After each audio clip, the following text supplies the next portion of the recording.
Greeting lecturer and hello everyone. So I'm from group 1. Our group is presenting about Jan Komensky, which is known as Comenius. Our group consists of different four members, as you can see. And here are our table of content. Now let's start with the first point, which is about background.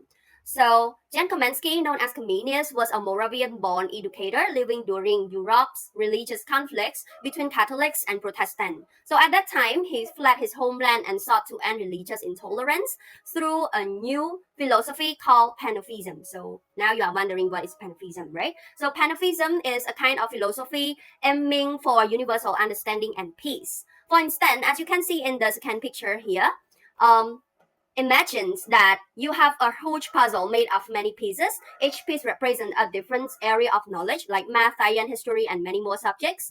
So panophysitism here is about trying to put all these pieces together to see the complete pictures of knowledge. By making this connection between different subjects, panophysitism aims to help people to see how everything in the world is related and interconnected. So yeah, on the other hand, Comenius connected two different group of teachers from different times. Yeah, those from a Renaissance who value culture and knowledge, as you can see in the picture, and later educator who believe in hands-on learning and using our sense. Yeah, in the third picture as well. So he brought them together to create his own way of teaching or his teaching approach. Moreover, Comenius believed in learning by doing and using our sense rather than just memorizing, and he linked teaching Latin to everyday language in his book, which is called Gates of Tongue Unlock. And his methods started with easy phrases and progressed to the harder ones. Last but not least, he also made one of the first picture book, which is called The Visible World Picture, to help with his teaching. So this is the end of my presentation. Next point will be presented by my group member. Thank you. So now I would like to talk about number two, principles of teaching and learning. So as you can see on the slide, he wanted teachers to be caring persons who created enjoyable classrooms. And he also emphasized lessons should be appropriate to the children's natural stages of development. He also emphasized seven principles of teaching. So the number one, use object or pictures to illustrate concepts. He introduced visual aids and illustration in his textbooks to make learning more engaging and accessible for all children. Number two, apply lessons to student practical lives. Number three, present lessons directly and simply. So make sure that there is an object for the lessons and specific activities or materials will be used in the lesson. Number four, emphasize general principles before details. So for teachers, is the lesson prepared enough or is there any opportunity for students to make conversation each other? Make sure that at the end of the lesson, the teacher have time to give some feedback for students. Number five, emphasize that all creatures and objects are part of a whole universe. Number six, present lesson in sequence, stressing one thing at a time. So follow the lesson plan that teacher prepared and focus on one topic of study. Make sure it is linked together because for students, it is easy to understand the whole lesson. And also for teachers, it is easy to get student attention. The last point is do not leave a specific subject until students understand it completely. So student needs to find an effective and enjoyable way by themselves. So to check the student understanding, teachers can conduct true or false questions or comprehension questions. And these principles became a part of the teacher education programs. Thank you. Education and schooling. So for the first point, educational approach. Comensky he believed that by providing universal education, which encompass knowledge and value common to all humanity, people could bridge gaps and conflicts among various groups. Second point, which is promotion of tolerance.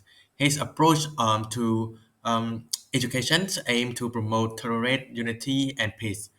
Commonwealth advocated for inclusive educational practice that respect diversity while fostering a sense of belonging to a shared human community. He believed that through education, individuals could learn to appreciate and respect cultural, religious, and ethnic differences. Next point, which is technological innovations. So, Comenius was also an innovator in education. He embraced technological advancements of his time, like the printing sprays, to create textbook and educational materials that could be widely disseminated. This allow his ideas on multiculturalism, tolerance, and the importance of education to reach a broader audience. So next one, which is relevant today. So today comments visions of using education as tools for promoting tolerance and understanding remains significant. In a world marked by conflict arising from religious, ethnic, and cultural differences, his teachings on fostering mutual respect and embracing diversity hold relevance as we strive for a more harmonious and inclusive society. As you can imagine, Comenius has had a profound impact on the development of educational practices, several of which can be noticed to this day. First of all, he recognized the need to adapt school levels to children's stages of development and readiness. This allowed for more specific kinds of learning, which can be seen today in the different school levels, such as, for example, the difference in content taught in year 1 or 2 versus the content taught in year 9. He also stressed the importance of visual aid to enhance the learning experience. His book, Urbis Pictus, for example, played a major role and served as a catalyst for the use of visual aids as educational materials and to support learning. This can be seen nowadays by the use of books, illustrations, videos, and interactive graphics. Something that has been especially evolving is the use of multimedia learning, in which, especially now, technology plays a big role, as we can see throughout presentations such as this one on Canva. Comenius can also be considered quite ahead of his time, since he already promoted diversity in the classroom in the 17th century. His vision to unite people and foster understanding through education has had a massive impact on education today. Unlike back then, today education is acknowledged as a human right, regardless of gender, socioeconomic status, or cultural background. He basically laid the foundation of the development of educational systems that strive for diversity, equity, and inclusion. In general, Comenius has made education more accessible and tailored it to the learner's needs. He has built important foundations which are a hot topic in today's world: diversity and inclusivity in classrooms.